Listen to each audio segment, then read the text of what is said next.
Ano naman po yung kaluluwa na sangkap din ng tao? Alamin din po natin mula po sa Biblia. Dito naman po sa 2 Korinto 4 ang talata po'y 16. Ganito po ang pahayag ni Apostol Pablo, mga kaibigan. Kaya nga hindi kami nanghihimagod, bagamat ang aming pagkataong labas ay pahina. Ngunit ang aming pagkataong loob ay nababago sa araw-araw. Mga kaibigan, ang kaluluwa po, yan po ang pagkataong loob.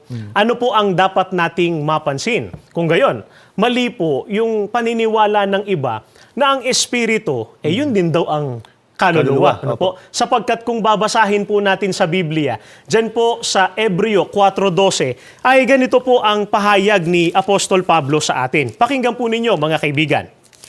Sapagkat ang salita ng Diyos ay buhay at mabisa, at matalas kaysa alinmang tabak na may 2 talim, at bumabaon hanggang sa paghihiwalay ng kaluluwa at espiritu. Kaya malinaw na malinaw po, mga kaibigan at kapatid na Glenn, na talagang hindi po iisa yung kaluluwa at yung espiritu. Magkaiba po yun. Sa makatwid, mga kaibigan, sa pamamagitan po ng mga talata ng Biblia ay naipaunawa po sa atin ang magkakaibang sangkap na bumubuo sa tao. Ang katawan, espiritu at ang kaluluwa.